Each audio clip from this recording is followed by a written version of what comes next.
At 50, I did not expect to be back at university, surrounded by students half my age.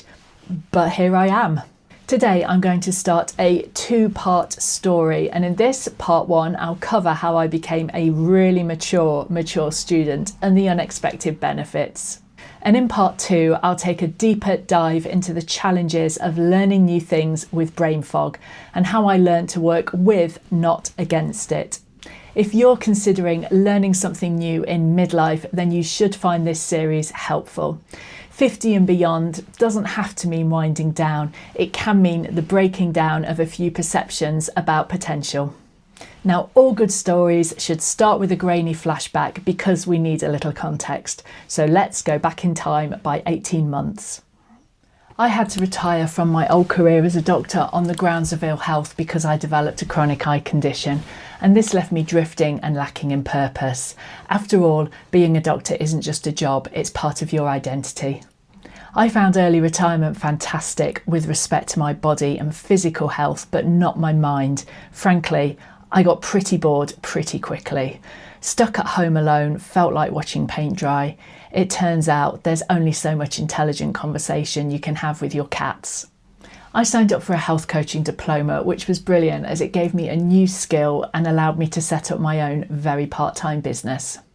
And back to the present, but it also left me wanting more. So on my diploma, I learnt about nutrition and what a healthy diet looks like, but I wanted the details. I wanted to delve down into the research, and I turned up every week with essentially a ton of questions.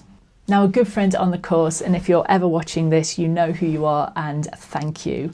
Now, she had a master's in nutrition and she told me I would love it and it will give me that depth of knowledge I desired, and specifically the chance to critically appraise the nutrition literature.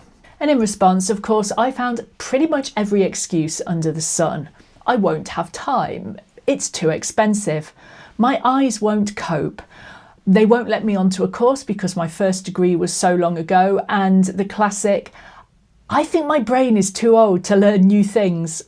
But her gentle encouragement paid off, and 3 weeks before the application closing date, something clicked in my brain and I thought, well, you do only live once, so sod it, and fired off an email full of questions.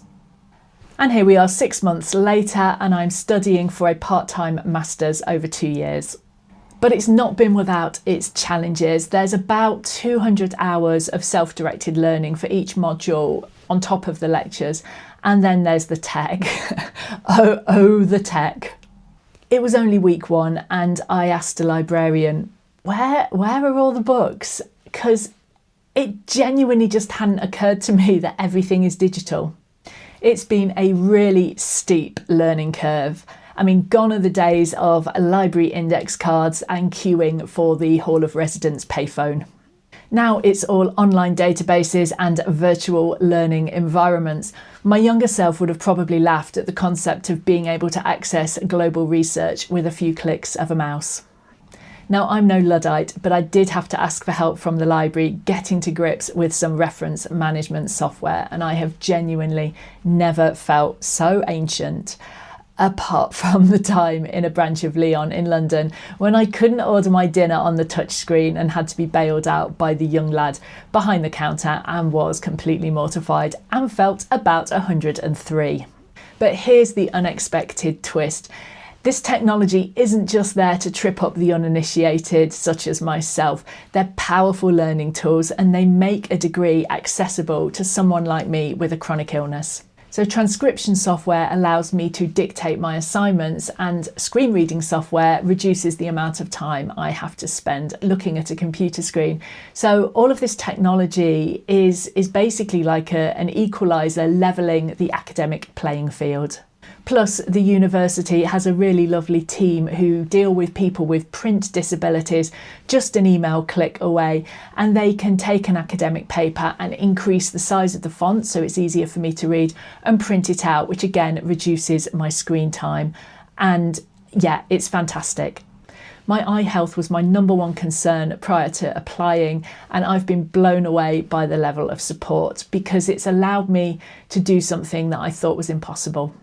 I don't recall this level of support being available in the 90s, but then I don't really remember a lot of the mid-90s, and I didn't need it, so who knows. Now, if you're enjoying my video so far, I would be really grateful if you could give it the thumbs up, and even more grateful if you would consider subscribing and turning on notifications so you don't miss any of my future content. My other big fear was that I would just be too old and wouldn't fit in, but it turns out I'm not even the oldest on my course. We've also got international students from around the globe, so we're a really diverse bunch, and that makes for interesting conversations. And because we're all studying nutrition, I've learnt a little about what other cultures like to eat and how they like to eat. My first time at university was as much a social experience as an academic one, and a lot of my focus was on meeting new people and having new experiences, whereas now my focus is on learning and my assignments. And yes, I realise that makes me sound incredibly boring, but as you get older, your priorities do change. Plus, if I went on a bar crawl with the young uns, it would end very messily. Firstly, I would look like someone's overprotective mum, and secondly, the hangover would last for 2 days, so it's just not worth it. The focus on getting the work done has been perhaps the most surprising and unexpected benefit. University is a completely different experience when your mindset shifts and you start focusing on the joy of learning. It's like unlocked a drive within me that hasn't seen the surface for several years. And I'm also really enjoying my coursework. Now, nutrition can be quite a controversial subject, and lots of people have an opinion on it because everybody eats after all. And there's an awful lot of misinformation out there on social media. I get to take a really deep dive into topics which interest me, such as high protein diets in postmenopausal women, and having access to the latest research and being able to pick the brains of academics who are experts in their field is a privilege. Most mature students have other responsibilities such as kids, caring responsibilities, and in most cases a job, and all of these things make study more difficult. Now, it can be done, but a certain amount of sacrifice is probably necessary.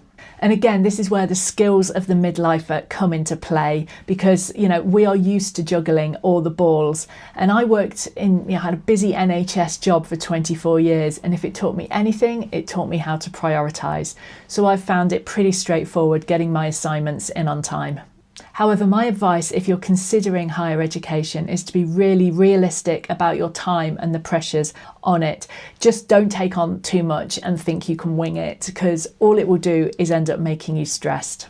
Look at studying part-time. This was the decision I made for my health, and also so I can give enough time to my coaching clients, and it's working out well. And it also helps to spread out the cost, because if this isn't your first degree, it is a costly endeavour.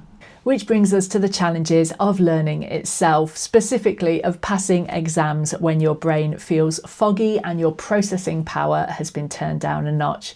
It has honestly, on occasion, felt like dredging up the facts from the kind of darkest recesses of my brain.